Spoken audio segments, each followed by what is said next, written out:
જોવા મળ્યો છે। સેન્સેક્સમાં 1470 પોઈન્ટનો ઉછાળો જોવા મળ્યો છે। નિફ્ટીમાં 400થી વધુ પોઈન્ટનો ઉછાળો જોવા મળ્યો છે। શેર બજારમાં જોરદાર ઉછાળો જોવા મળ્યો છે। સેન્સેક્સમાં 1470 પોઈન્ટનો જ્યારે કે નિફ્ટીમાં 400થી વધુ પોઈન્ટનો ઉછાળો। સેન્સેક્સે 83,000ની સપાટી વટાવી છે।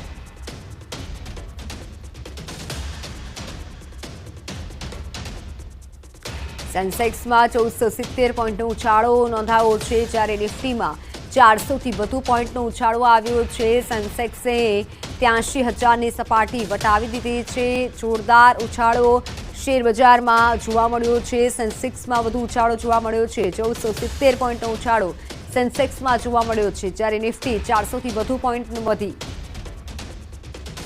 મારી સાથે ફોનલાઈન પર સહયોગી સિદ્ધાર્થ જોડાઈ ચૂક્યા છે।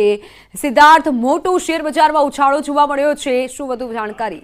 જી, અત્યારના જે રીતે પરિસ્થિતિ જોવા મળી રહી છે, સૌથી વધારે 1500થી વધુ ઉછાળો જે જોવા મળ્યો છે। બપોરે 2 વાગ્યા સુધી એવી કોઈ પરિસ્થિતિ નહોતી કે જેમાં 1500થી વધુ ઉછાળો જોવા મળે, પરંતુ જેમ જેમ સમય બંધ થવાનો આવ્યો છે અને અત્યારના વીક એક્સપાયરીની પહેલાનો દિવસ માનવામાં આવે છે, કેમ કે ફ્રાઈડે એટલે કે શુક્રવારે વીક એક્સપાયરી થતી હોય છે, પરંતુ જે રીતે નાસ્ડેકની અંદર એટલે કે યુએસ માર્કેટની અંદર પ્લસ જોવા મળી રહ્યું છે તે એક કારણ હોઈ શકે છે। હજુ સુધી એ જાણવા મળી રહ્યું છે કે ખૂબ જ મોટી સંખ્યામાં બાઇંગ જોવા મળ્યું છે, એટલે કે ખરીદારી મોટી સંખ્યામાં થઈ છે, જેના કારણે એટલી મોટી રેલી થઈ અને રેલીના કારણે જે 1500 પ્લસ છે તે આંકડો આવી ગયો છે। હવે જે જાણકારી મળી રહી છે તે પ્રમાણે જે અન્ય જે માર્કેટ્સ હોય છે, જે રીતે ભારત પાસે સેન્સેક્સ છે તેવી રીતે લંડનનું પણ માર્કેટ છે, FTSE 100 એમાં પણ મોટો ઉછાળો આવ્યો છે, પેરિસના માર્કેટમાં પણ આવ્યો છે। એટલે કે એક રીતે આખા વર્લ્ડની અંદર બાઇંગની સિચ્યુએશન સર્જાઈ ગઈ હોય તે પ્રમાણેની પરિસ્થિતિ હાલમાં જોવા મળી રહી છે, જેના કારણે ભારતમાં પણ સેન્સેક્સમાં મોટો ઉછાળો આવ્યો છે। બિલકુલ, આભાર માહિતી બદલ। તો ભારતમાં સેન્સેક્સમાં મોટો ઉછાળો આવ્યો છે। અમદાવાદમાં સ્કૂલ બસ ચાલકે સર્જેલ અકસ્માતનો મામલો, સમગ્ર ઘટનાના સીસીટીવી ફૂટેજ સામે આવ્યા છે। સ્કૂલ બસ ચાલકે એક્ટિવા ચાલક મહિલાને ટક્કર મારી હતી। હાથીજણ જશોદાનગર રોડ પરની આ ઘટના અકસ્માતમાં મહિલાનું મોત નીપજ્યું હતું। ટ્રાફિક પોલીસે સમગ્ર મામલે વધુ તપાસ હાથ ધરી છે। ફોનલાઈન પર સંવાદદાતા ઋત્વિજ જોડાઈ ચૂક્યા છે। ઋત્વિજ, ઘટના વિશે શું વધુ જાણકારી? જી મિત્રો, વાત કરું તો ગઈકાલે બપોરે લગભગ 1 વાગ્યાની આસપાસનો બનાવ હતો, જ્યારે આ જે મહિલા છે તે જશોદાનગર હાથીજણ રોડ છે ત્યાંથી પસાર થઈ રહી હતી।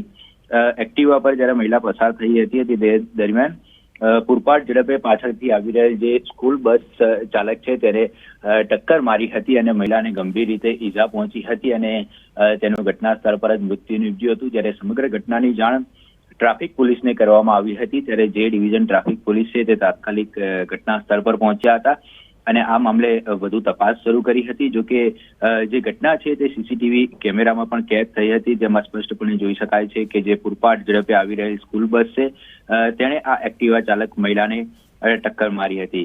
હાલમાં પોલીસ દ્વારા આ સમગ્ર મામલે સીસીટીવી ફૂટેજ કબજે કરીને વધુ તપાસ શરૂ કરવામાં આવી છે। બિલકુલ ઋત્વિજ, આભાર માહિતી બદલ। તો જૂનાગઢ મનપાની ઝોનલ કચેરીમાં કચરાની ડોલ લેવા અફરાતફરી મચી। સૂકા અને ભીના કચરા માટે આપવામાં આવતી ડોલ લેવા પડાપડી થઈ। શહેરની ટીંબાવાડી ઝોનલ ઓફિસ પર ડોલ લેવા લોકોએ ધક્કામુક્કી કરી હતી। વિતરણમાં અવ્યવસ્થા સર્જાતા મહિલાઓએ હોબાળો કર્યો। કર્મચારીઓની આચીચી છતાં લોકોએ કચરાની ડોલની લૂંટ ચલાવી। મનપાના કર્મચારીઓએ કમિશનર સહિતના અધિકારીઓને રજૂઆત કરી। શહેરમાં છેલ્લા 5 દિવસથી કચરાની ડોલનું વિતરણ કરવામાં આવી રહ્યું છે। ચાલુ વર્ષનો વેરો ભર્યો હોય તેને જ વિતરણ કરવામાં આવી રહ્યું છે ડોલનું। જો કે અવ્યવસ્થા સર્જાઈ હતી। કર્મચારીઓએ આજીજી પણ કરી હતી। કમિશનરને રજૂઆત આ મુદ્દે કરી છે। દ્રશ્યો આપણી સામે આવી રહ્યા છે। કચરાની ડોલ લેવા માટે મહિલાઓએ હોબાળો કર્યો હતો અને પડાપડી કરી હતી। મનપાની ઝોનલ કચેરીમાં ધક્કામુક્કી પણ થઈ હતી। વિતરણમાં વ્યવસ્થા સર્જાતા હોબાળો થયો હતો। જો કે વિતરણ દિવસથી વિતરણની કામગીરી ચાલુ છે, છતાં આજે મહિલાઓએ પડાપડી કરી હતી। ફોનલાઈન પર સંવાદદાતા અતુલ જોડાઈ ચૂક્યા છે। અતુલ, મહિલાઓએ પડાપડી કરી છે, હાલ ત્યાં કેવો માહોલ? જી મિત્તલ, આપને ચોક્કસ કે જૂનાગઢ મનપા દ્વારા જે લોકો ચાલુ વર્ષની જે હાઉસ ટેક્સની પહોંચ રજૂ કરે તો તેને 2 ડોલ આપવાનો નિર્ણય કરવામાં હતો. નિઃશુલ્ક ડોલ આપવામાં આવી રહી હતી, બ્લુ અને ગ્રીન રંગની, જેમાં સૂકો અને ભીનો કચરો લોકો એકઠો કરી શકે. શહેરની તમામ ઝોનલ ઓફિસોમાં આ વિતરણ છે તે શરૂ કરવામાં આવી રહ્યું હતું. આ જે વિડીયો છે તે શહેરની જે ટીંબાવાડી વિસ્તાર છે ત્યાં ઝોનલ ઓફિસમાં છે, ત્યાં વિતરણ વ્યવસ્થામાં છે કંઈક ખોરંભાઈ હતી અથવા તો ડોલનો સ્ટોક ખૂટી પડ્યો હતો કે કોઈ પણ કારણોસર છે ત્યાં વિતરણ વ્યવસ્થા ખોરવાતા મહિલાઓ છે તે રણચંડી બની હતી અને પોતે જ ઝોનલ ઓફિસમાં જઈ અને જે ડોલો હતી તેને પોતાની રીતે લઈ જઈ અને ચાલતી પકડી હતી. આ જોઈને કર્મચારીઓએ છે તે તાત્કાલિક ડોલ વિતરણ વ્યવસ્થા બંધ કરી હતી અને કમિશનરને જાણ કરી હતી કે આ રીતે અહીંયા વ્યવસ્થા થઈ છે. પણ આ ડોલને નીના વિડીયો વાયરલ થતા મહિલાઓએ પોતે જ પોતાની રીતે ડોલ લઈ લીધી હોવાનું સામે આવતા અનેક પ્રશ્નો ઉભા થયા છે. જી મિત્ર. બિલકુલ અતુલ, આભાર માહિતી બદલ. રાજકોટના ગ્રામ્ય પંથકમાં અતિવૃષ્ટિથી થયેલા નુકસાનનો સર્વે હાથ ધરાયો છે. જિલ્લા ખેતીવાડી વિભાગે અત્યાર સુધીમાં 108 ગામડાઓમાં સર્વે પૂર્ણ કરી દીધો છે, જેમાં 6,845 હેક્ટરમાં 33%થી વધુ પાક નિષ્ફળ નીવડ્યો હોવાનું સામે આવ્યું છે. ખેડૂતોને અંદાજિત 5.5 કરોડ રૂપિયાનું નુકસાન પહોંચ્યું છે. કપાસ, મરચા, તુવેર, મગફળી સહિતના પાકોમાં વ્યાપક નુકસાન થયું છે. જિલ્લા કલેક્ટર મુજબ 8 દિવસમાં સર્વે પૂર્ણ કરી સરકારને રિપોર્ટ સોંપાશે. તો બીજી તરફ તાલુકા પંચાયતના સદસ્ય નિશ્ચિત ખૂંટે સર્વેની કામગીરી ગોકળ ગતિએ થતી હોવાનો આક્ષેપ કર્યો. તાત્કાલિક અસરથી સર્વે કરી સહાય ચૂકવવાની માંગ સાથે કલેક્ટરને આવેદન આપ્યું.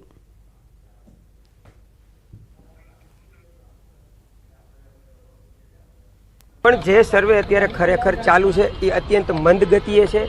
આવો નવો સર્વે ચાલુ રહ્યો તો 6 મહિનામાં પણ સહાય ચૂકવાશે નહીં. તો અમારે આજની એવી રજૂઆત હતી કે જે આપની સર્વેની ટીમ છે એ વધારો અને 10 દિવસની અંદર આ સર્વે પૂર્ણ કરી અને સહાયનું પેકેજ જાહેર કરો.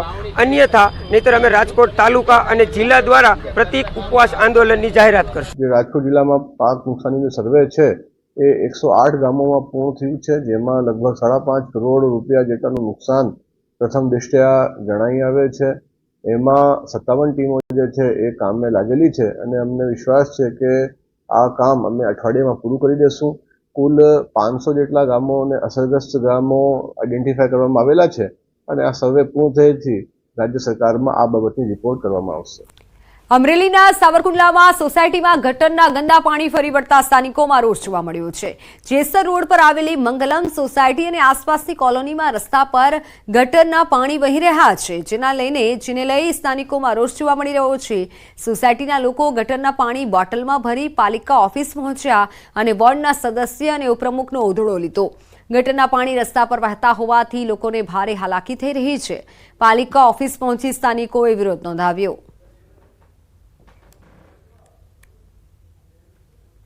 છેલ્લા 2 માસથી આ ગટરનું ગંદુ પાણી ઉભરાય અને મંગલમ સોસાયટી, પટેલ સોસાયટી સહિત જેસર રોડની અનેક સોસાયટીઓમાં વહી રહ્યા છે.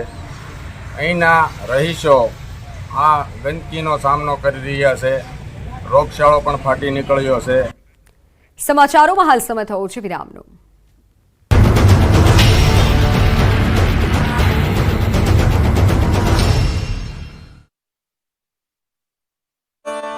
કરવામાં આવ્યું હતું. સુરતમાં ગણેશ ઉત્સવ પહેલા અશાંતિ ફેલાવવાના આરોપમાં 2 મહિલાની ધરપકડ કરાઈ છે. લઘુમતી સમાજની 2 મહિલાઓએ 2 બાળકોની દુકાનમાં લાવી હતી અને બંને બાળકોએ પ્રતિમાને ખંડિત કરી હતી, જેના કારણે દુકાનદારને 60,000નું નુકસાન થયું હતું.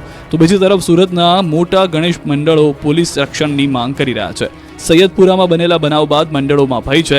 શહેરના કોટ વિસ્તારમાં મોટા આયોજકો સુરક્ષા સલામતી માટે પોલીસ બંદોબસ્તની માંગ કરી સ્થાનિક પીઆઈ તેમજ કમિશનર સુધી રજૂઆત બાદ શહેર પોલીસે મોટા ગણેશ મંડળોને પોલીસ સ્ટાફની ફાળવણી કરી છે, જેમાં 2 પોલીસ જવાનો આખો દિવસ ગણેશ પંડાલમાં તૈનાત રહેશે.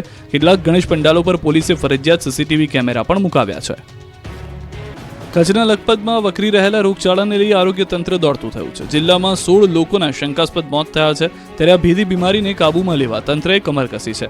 આરોગ્ય મંત્રી ઋષિકેશ પટેલ અને પ્રભારી મંત્રી પ્રફુલભાઈ પાનસેરિયાએ કચ્છની મુલાકાત લીધી. ભુજમાં કલેક્ટર સહિતના અધિકારીઓ પાસેથી રોગચાળાની માહિતી મેળવી અને જરૂરી માર્ગદર્શન આપ્યું. સાથે લખપત અને અબડાસા તાલુકામાં શંકાસ્પદ તાવના કેસની પ્રવર્તમાન સ્થિતિને લઈને જાણકારી આપી. 2 તાલુકામાં 16 લોકોના મોત થયા. જેમાંથી 5 લોકોના કેન્સર, હાર્ટ સ્ટ્રોકથી જ્યારે 11ના તાવના કારણે મોત થયાનું નિવેદન આપ્યું. હાલ શંકાસ્પદ દર્દીઓના રિપોર્ટ તપાસ માટે પૂના અને GBRC મોકલાયા છે.